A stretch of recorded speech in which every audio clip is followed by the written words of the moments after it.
예, 안녕하십니까. 총선이 어제 그제 끝나서 나름대로 제가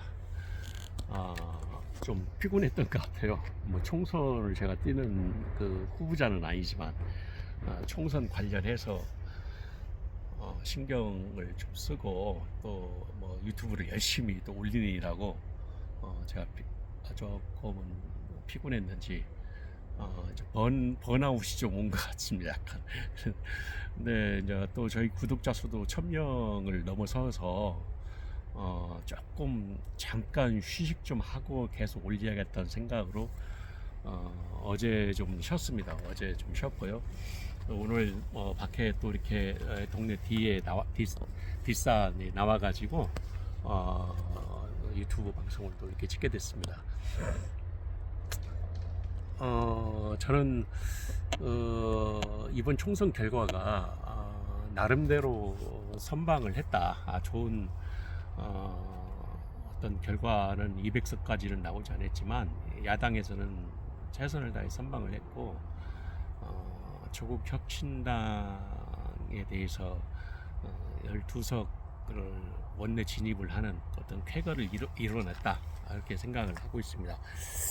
그리고 지금 많은 사람들이 이제 부산이 전멸인데 부산 딱 한석, 야당이 한석까지 가서 부산이 전멸인데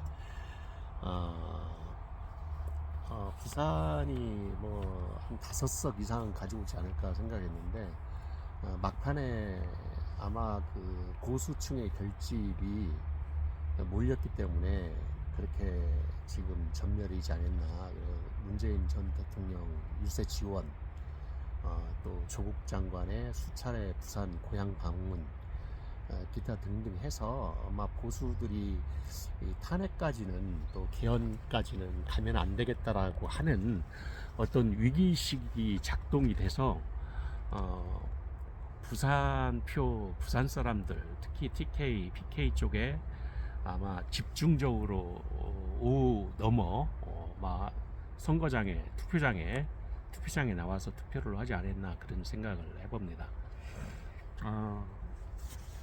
그리고 뭐 많은 사람들이 또 뭐 김칫국부터 마셨다 뭐 그런 얘기를 많이 하는데 사실 제가 봐도 이게 야당이 거의 뭐 대승을 하겠다 또 합승을 할 거라고 생각을 저도 했기 때문에 뭐 200석 이상 나오지 않겠나라고 생각을 했는데 뭐 그런 생각을 한 사람들, 특히 젊은 사람들이 투표장에 나오지를 않았다라는 생각을 갖습니다. 지금 아마 이 벚꽃이 지금 나머지 막 산에서 지금 떨어지고 있거든요. 너무 뭐 눈 내리는 것 같이 보기가 너무 좋습니다. 지금 벚꽃이 이렇게 갑자기 산에서 떨어지는 것 같이 그렇습니다. 그래서 제가 이번 총선 결과를 좀 말씀을 드리고 싶은 것은 저도 뭐 200석 이상이 나와서 개헌이 되고 탄핵이 되면 이 정치권이 이제 급변하게 돌아갈 것이고 윤석열 대통령도 굉장히 곤욕스러운 입장에 처해지지 않을까 그런 생각을 했는데 그러니까 몇 석입니까? 108석이죠. 8석을 그 여당 쪽에 국힘당 쪽에 표를 가져오면 탄핵이나 헌법이 개정이 가능하거든요. 그런 부분에서 좀 8석에 대한 어떤 그런 반대표, 그러니까 국힘당에서 윤석열 대통령 현 정부와 그 반대의 각을 세우고 있는 그런 국회의원들을 이렇게 지원을 받아서 가동이 되면 뭐 탄핵은 충분히 가능하다라고 저는 봅니다. 뭐 저는 탄핵을 주장한다기보다도 정치 흐름대로 이렇게 좀 세상이 바뀌었으면 좋겠습니다. 그러니까 탄핵도 사실 박근혜 탄핵도 마찬가지로 많은 사람들이 이게 응원을 하고 했지만 결국은 여당 그 당시에 뭐 여당에 있는 국회의원들의 지원을 받아가지고 협조를 받아서 150석 미만의 표로 야당에서는 탄핵을 결국 이뤄내지 않았습니까? 그렇기 때문에 이번도 사실은 그 8석 모자라는 8석 표가 상당히 국힘당에서는 정말 잘해야겠다라는 생각이 듭니다. 국힘당이 문제가 아니라 윤석열 대통령의 어떤 존립 전체 정권을 어떻게 좀 빨리 종식이 되냐, 그런 그 아주 절대절명한 그런 위기의 순간에 지금 처해 있거든요. 그런 의미에서 윤 대통령은 뭐 야당의 대표도 뭐 정치적으로 만날 수도 있다. 만나서 여러 가지 내용을, 또 국가의 쇄신, 그런 부분, 뭐 내각도 총사퇴하고 뭐 국무총리를 포함해서 그렇게 한번 다 쇄신을 할 수 있는 그런 기회를 같이 야당과 협치하면서 나가면 그래도 나름대로의 어떤 정권이 보장되지 않을까라는 생각을 갖는데, 물론 거기에 대한 반발하는 그런 그 세력들, 여당의 국힘당의 세력들도 많이 있겠죠. 그건 뭐 서로 그 하나의 정치적인 그 헤게모니적 싸움이기 때문에 그 어떤 정권, 권력을 가져오는 권력 투쟁 싸움이기 때문에 그건 서로 계산 주판기를 아마 두들길 겁니다. 제가 판단했을 때는 오늘 제가 갑자기 이제 방송을 킨 것은 정치가 그때 전에도 그저께도 말씀드렸지만은 정치판이 이제 요동을 친다. 그리고 기권의 요동이시고, 다만 많은 사람들이 야당에 있는 지지자들이 200석을 훌쩍 넘을 것이다라고 기대를 많이 했는데, 그거에 따른 실망이 굉장히 많았습니다. 제가 봐도 주위에서 상당히 많은 걸로 실망이 굉장히 많아가지고 거의 뭐 이겨도 이긴 것 같지 않은, 또 기존의 대형 유튜버 스피커들의 뭐 어떤 김치국물, 희망제를 돌리는 김치국물을 마시는 이제 그런 방송을 하다 보니까 오히려 더 보수의 결집력만 만들어주고, 또 보수층 지지자들이 응집해서 선거, 그러니까 투표장에 나오게 된 결과이지 않느냐라고 그런 해석이 많이 있습니다. 그래서 앞으로는 뭐 어떤 설문조사, 특히 이제 그 대형 유튜버 그 양반이 운영하는 설문조사, 뭐 그걸 하우스 이펙트라고 그렇게 전문 용어로 그렇게 얘기를 한다고 그래요. 그래서 그 설문조사의 운영주가 야당 성향이냐 여당 성향이냐에 따라서 그 설문을 뭐 찬동하기도 하고 적극성을 띠기도 하고 또 기피를 하기도 하고 뭐 그런다고 해요. 그러니까 아마 기피하는 층이 여당층에서는, 보수층에서는 거의 그 설문조사 기관의 설문에 대해서 응답을 않고 기피하지 않았나.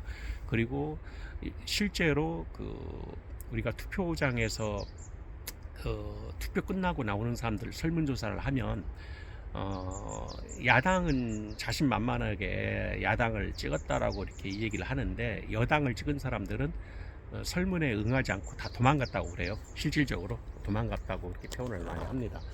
그래서 제가 판단했을 때는 이게 앞으로는 이런 어떤 설문조사의 시스템 가지고는 거의 힘들다. 3개 공영방송사도 거의 비슷한 그 출구조사가 나왔는데, 결국 표를 완전히 다 까보니까 오차가 굉장히 많았거든요. 상당히 많은 거거든요. 표가 뭐 오차 범위 안에 있다는 게 아니라 한 10여 표 이상이 다들 차이가 났기 때문에 설문조사에 대해서 출구조사에 대해서 이제는 거의 못 믿는다, 거의 믿을 수가 없다라고 하는 불신감이 이제 생기게 된 거죠. 그래서 저 개인적인 생각에는 어떤 앞으로 설문조사에 대한 어떤 그런 방향도 좀 수정이 돼야 될 것이고, 정치판의 구조도 상당히 유동을 칠 것이다. 벌써 뭐 안철수 같은 양반은 그 특별조사 얘기도 나오기도 하고, 윤석열 대통령에 대한 어떤 각을 세우기 시작을 했습니다.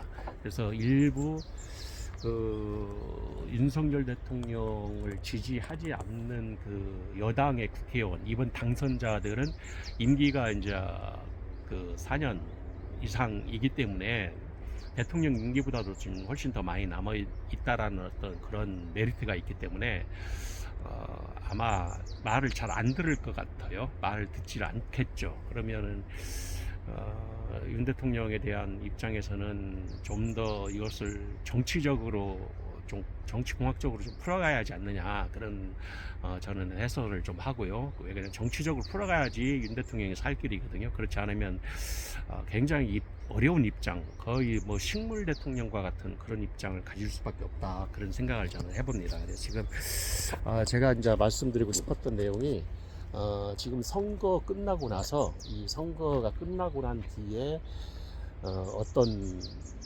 정치 구조판이 새로 지금 짜지고 있다. 물론 뭐 야당이 흡족할 만한 뭐 200석이 넘는 표는 아니지만 8석이 부족한 범야권 포함해서 8석이 부족한 표를 가져왔기 때문에 정치 그 국회 주도권은 이재명 대표인 더불어민주당 쪽에서 가져갈 것이고 또 조국 대표는 교섭단체가 갈 수가 없어져 버렸어요. 이번에 다른 소수 정당들이 한 표씩 뭐 3표, 개혁신당 3표인데 조국혁신당은 교섭단체로서 의미가 없다. 그래서 상당히 지금 그런 부분이 처해 있다는 말씀을 좀 드리는 겁니다.